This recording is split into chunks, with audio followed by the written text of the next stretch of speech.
On today's Locked On Jayhawks, Kansas upends number 6 BYU in Provo as they stay alive for bowl eligibility, possibly.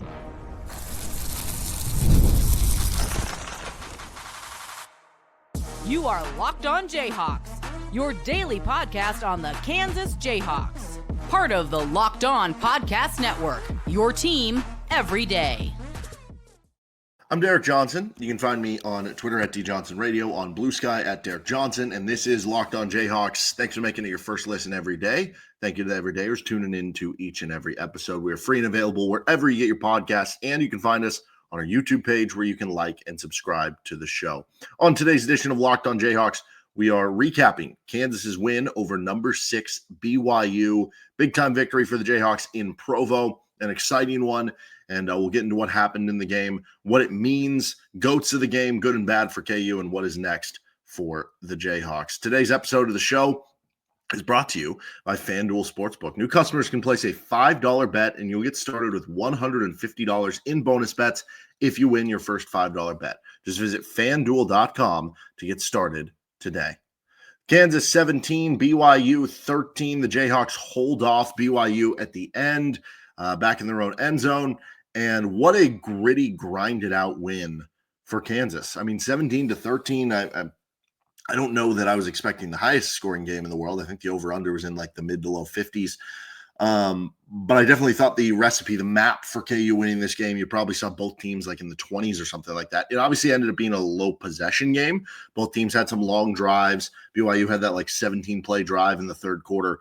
And again, like I didn't really think this was going to be the formula for KU to win, but they did because you gritted and grinded your way through it. Like Devin Neal had 52 rushing yards. Kansas as a team averaged 2.2 yards per carry. BYU came in 12th in the Big 12 in rushing yards allowed per play, which I think, I don't know, maybe that's just they've put more emphasis on stopping the pass against some other teams because they do have really good linebackers. And I think in this specific game, knowing they were playing Kansas and knowing that how the weather was, they probably loaded up a little bit more to stop the run. So Kansas didn't get, their best rushing game in the world. Kansas only had 242 total yards in this game. Again, some of the low possession numbers in this one is going to lower that.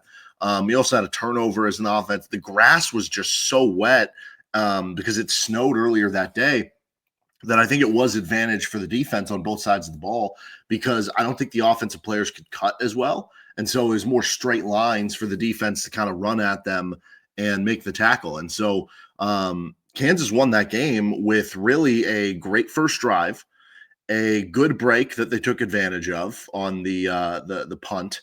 I can't call it a muffed punt because it wasn't muffed. It just hit the guy in like the helmet. And then a key end of half stop in both halves. You made an end of half stop in the red zone at the end of the first half with the interception by Mello Dotson, and then an end of half stop at the end of the game. And that last part with those end of half stops is such a whirlwind from a lot of these other close losses that we've seen Kansas suffer. I mean, how many of these other close losses have we seen Kansas have the football with under 4 minutes to go, unable to run the football out or the clock out, or have a long sustained drive, and then they give the ball to the other team and they go down and they get a quick touchdown, and it's a quick 7-point turn, or like in the Illinois game, you throw the pick six on the receiver screen, and there's a quick 7-point turn. They don't just happen at the end of the game. Like you think about the end of the game against West Virginia, where you couldn't stop them to those couple of touchdowns. You think about, I guess Kansas State working in for that final field goal at the end of the game, right? There's certain times where, it's been the end of the game too that has caused those issues. The UNLV game, unable to make the stop at the end there, but also those end of first half drives. The UNLV game, another one where the end of first half drive as well. And Kansas made a stop in both situations. And in a game that you won by 4 points, that was the difference. I mean, think about it this way. If BYU, if Mello Dotson doesn't get that interception at the end of the first half, maybe they end up scoring a touchdown there. Maybe they end up just kicking a field goal, right? Even if it's a field goal, it's now 17-16. And instead of BYU being forced to go for it on fourth down at the end of the game, they're kicking a 25, 30-yard field goal to take the lead. And then now it's on Kansas to try to go down and score against a really good passing defense on the road in a tough environment with tough weather to pass into. So, really a flip, and that is what kind of led to the win. And overall, the defense really stepped up for KU in this one. I mean, you held BYU to 354 yards of offense.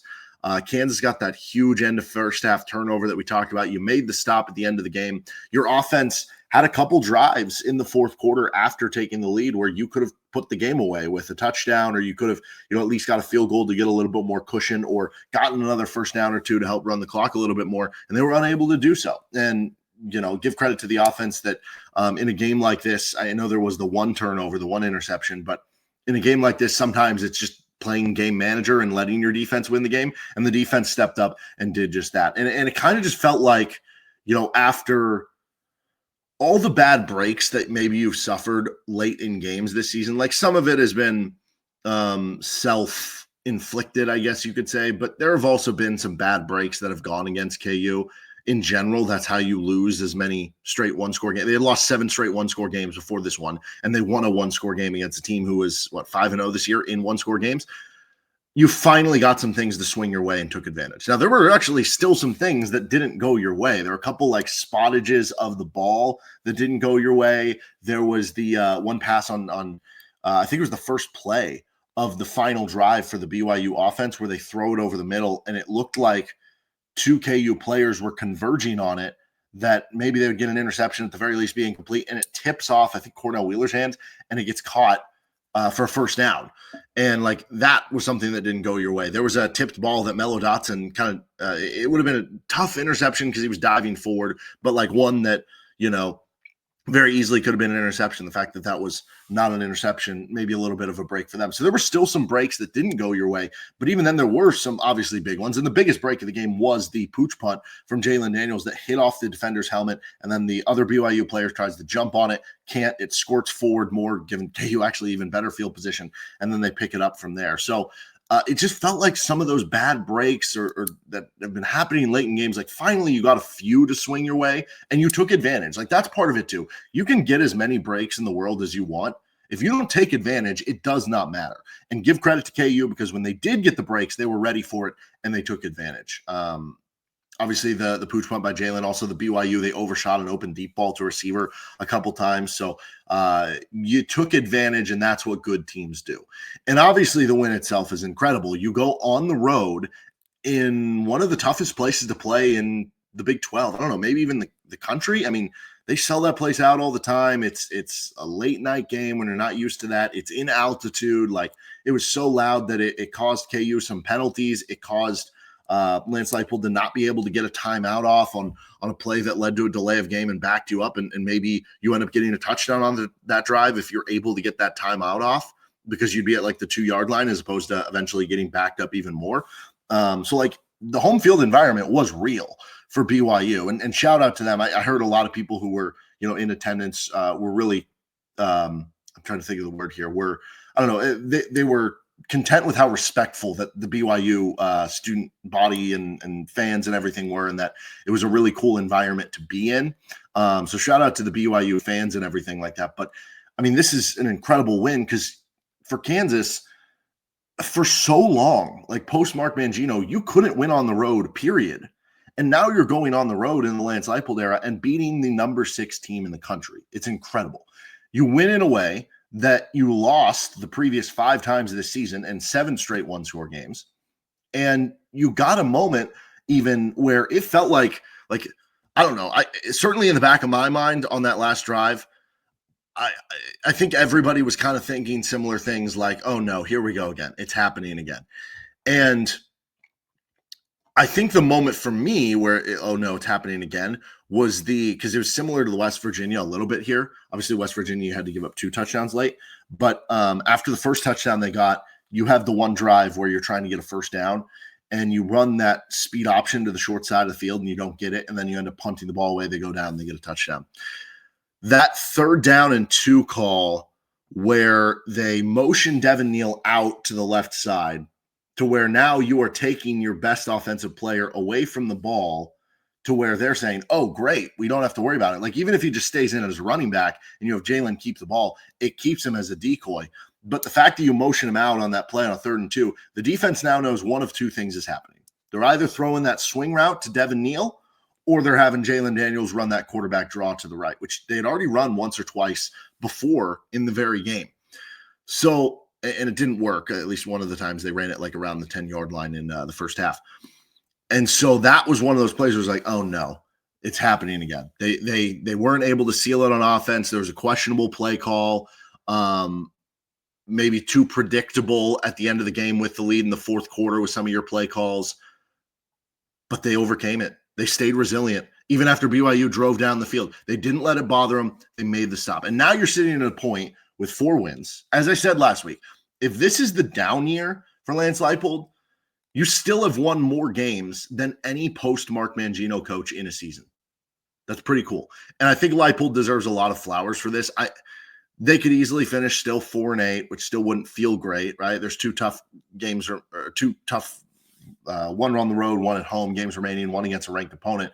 But the fact that they stayed together, the fact that they stayed resilient, the fact that they didn't quit on the year, or they didn't quit on their coach or coaches, I think it reflects very well. It reflects very well on Lance Leipold. It also reflects very well on the player leadership. But, shout out to Lance Leipold for that. That's a very important thing to have as a coach. And now, even in a year where it hasn't always been the peachiest season, so to speak, you became the first team in program history to win back-to-back games against AP top 25 opponents. You made awesome memories for KU football fans for a couple weeks here at the very least. And yes, it continues to make you feel a little bit like, man, what if they just would have won, one of those other games, 2 of those other games earlier in the season? But guess what? Somehow, some way, even if still against the odds, they now have an actual chance at bowl eligibility. They have to pull another upset, senior day against Colorado, who's been just killing it lately. And then you have a game at Baylor after that. You have to win both. It's not going to be easy, but the fact that you have a chance, and then you get to celebrate senior day this upcoming Saturday with this awesome senior class. I hope it's an amazing turnout in Arrowhead because they certainly deserve it. All right, on to our goats of the game next. This is Locked On Jayhawks. This episode is brought to you by 5 Hour Energy. Our friends over at 5 Hour Energy know that being a passionate football fan isn't just a hobby. It's a way of life. It takes a lot of energy to power through all-day tailgates, touchdown celebrations, or an agonizing second overtime. And for a game like this, where you might have been up so late, you might have needed a 5 Hour Energy to just be up for the game, which is why they've created the Stand the Fan 5 Hour Energy Shot with a special flavor called Fan Fuel, the energy shot made just for super fans like us. The fans who are first in the parking lot and who are last to leave, we see you. You know what else might have given Locked On Jayhawk fans a little fan fuel this week? The moment when Jalon Daniels had that pooch punt and it hits off the BYU player's helmet. I'll be honest, when I first saw the play live, I thought it hit off of, I think it was Quentin Skinner was running there. I thought it hit off Skinner first and then deflected, and the BYU player tried to cover it, and it squirted away, and then Kansas picked it up from there, which would have actually been BYU football because once Kansas touches it, they can basically fumble, and it's totally fine, and they can bring it back to that original spot. But then on review, perfectly hits the BYU player's helmet. Boom, the rest is history. 5 Hour Energy knows that no matter what team you root for, being a fan requires heart, soul, and a whole lot of energy. Whether you're prepping for the big tailgate or ironing your jersey, your game day to-do list is always a mile long. That's why the limited edition Stand the Fan 5 Hour Energy Shot is here to help keep you fueled throughout the season. What's your fan fuel this week? Whatever it is, do it with a 5 Hour Energy. Available on 5hourenergy.com, shipped nationwide. Continuing on with this episode of Locked On Jayhawks, thank you for making it your first listen every day. Don't forget you can check out Locked On College Football, Locked On College Basketball, and we had a KU basketball post-game recap. We also had a Bryson Tiller commitment episode yesterday, so check those out as well. And thank you to the everydayers who already tuned in to both of those. All right, goats of the game. Let's start with our good. We do have a long list in this one. I mean, you win on the road against a top 10 opponent. I think that's okay. First good, Bryce Cabeldue. I don't know if you would have thought I was going to go with Bryce Cabeldue on the first one here. We didn't know if Bryce Cabeldue would play. In fact, in our matchups, we brought up Calvin Clements in a player matchup because it sounded like Cabeldue was maybe doubtful coming into this game. At least that was the talk during the week. Now, maybe that was just kind of coach speak to try to get them to prepare for you having a different tackle in there, that they would try to attack that guy more. I don't know. But whatever happened, for him to go from it sounding like he might not play to all of a sudden playing and then leading Kansas in Pro Football Focus grade on the offensive side of the ball. He had an 80 PFF grade. He had an 88 pass blocking grade. Shout out to Bryce Cabeldue, warrior battling through it, and he had an awesome game for the Jayhawks. Dean Miller and Dylan Wudke. I kind of lumped these together, both defensive ends on the opposite side. So you get the sack on the first drive for Dean Miller, who wound up with one other tackle, but both were meaningful. One tackle was the sack. The other tackle for Dean Miller was that third down. They ran that outside option on BYU's last offensive possession. It was the 3rd and 6, 3rd and 7. And they ran to the right side, and Dean Miller, along with Mello Dotson, I believe, came up with the tackle on the third down to force the 4th and 6, and then they get the 5-yard penalty and don't convert. So his 2 tackles were pretty big. He also had 3 pressures in the game, which tied for the team lead. There were 3 players who had 3 pressures for KU: Miller, Wudke, and Grant. And then Wudke, as I just mentioned, 3 pressures. So you're getting 6 total between the 2 guys. Wudke also had 4 tackles. He had a sack as well, which I'm trying to remember. I think he came in the second quarter. It was second quarter, third quarter. And then Wudke was the guy who hit the quarterback, Jake Retzloff, on the 4th and 11. And so I don't know for sure. I mean, he might have thrown this way anyway, but I'd like to think that Jake Retzloff knew it was 4th and 11, obviously. I mean, there's a chance that he knows, hey, he's throwing, to a guy who's 3-4 yards shy of the sticks, that he could easily run for the first down in general, right? But I think ideally he would like to throw it to the sticks or beyond it or to the end zone in that situation. The fact that he was pressured by Dylan Wudke and Wudke hit him, I think forced him to speed up his process and have to throw it to that guy. And KU had 2 guys kind of guarding it with Cornell Wheeler and Marvin Grant to kind of sandwich him and crunch him to the ground. And so I think because of Woodke's pressure, it forced him to throw it underneath and be short of that first down conversion. So Wudke had some big moments. Both of them were 69 or higher on Pro Football Focus, top 7 on the KU defense. So Jalon Daniels, I'm going to give a good goat here too. This doesn't seem like the best Jalen game in the world. And you look at the raw stats, 169 passing yards. He had that 1 interception. He had another pass that was a near interception. How good of a game really was? Well, the yards are down because, again, the possessions were low, but also they were doing some of the game manager things. Your defense is playing well. The weather's not ideal. The BYU pass defense is the best in the Big 12. And yet he averaged 8.9 yards per throw. I put this up on Blue Sky. KU stat. I've been doing a KU stat of the day over there. Jalon Daniels averaged 8.9 yards per pass attempt in the win over number 6 BYU. Prior to Saturday, BYU had only given up 6 or more yards per pass 2 times all season. And the previous high was 7.3. So he blew by the yards per attempt of what BYU traditionally allowed. And if you're talking, the biggest plays of the first half, obviously the Mello Dotson interception, probably about as big of a play in the first half. The other one, though, is that 4th and 6 conversion from Jalon Daniels to Luke Grimm. That's about as big as they come as well. He also had a 63 total QBR, which I think that means that you're giving your team a more than 60% chance to win. And also when you consider in that they're the best pass defense in the Big 12, I think if you graded that on a curve, it'd come out even better. And Pro Football Focus actually graded him as KU's 2nd highest rated offensive player, only to Bryce Cabeldue. And that doesn't even mention the perfect punt that he had that may have been the game's biggest play of everything. So Jalon Daniels for I think Lou Groza is the kicker award. Ray Guy is the punter award. Jalon Daniels for the Ray Guy award.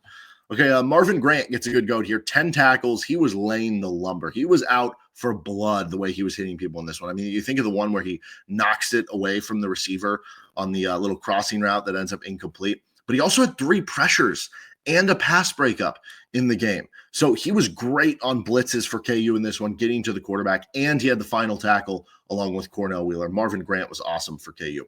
Quentin Skinner gets a good goat. I know only 2 catches, but 51 yards, both were huge. He had a 29-yarder to set up a first drive touchdown, and then he had a really good 22-yard contested catch later on. KU was unable to capitalize after that and score, but it was an unbelievable catch nonetheless. J.B. Brown gets a good goat. 6 tackles. He had 1 pressure and a quarterback hit. He also had the tackle on the 2nd and 7 play on their final drive once they got inside your 20-yard line.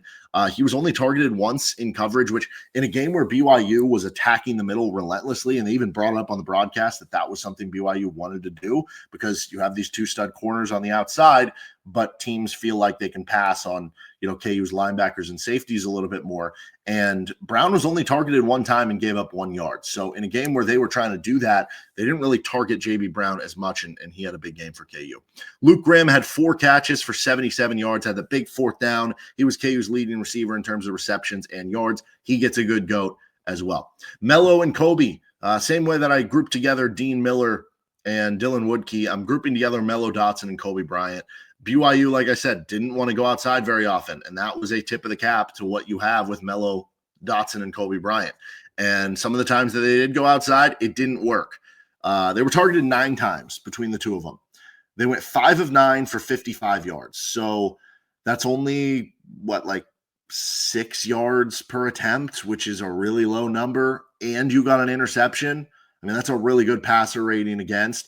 And obviously that interception was as critical as they come late in the game, just lockdown stuff from Mello Dotson and Kobe Bryant. And then Devin Neal, similar to Jalon Daniels here with Devin. This is not the most outstanding box score in the world for Devin Neal.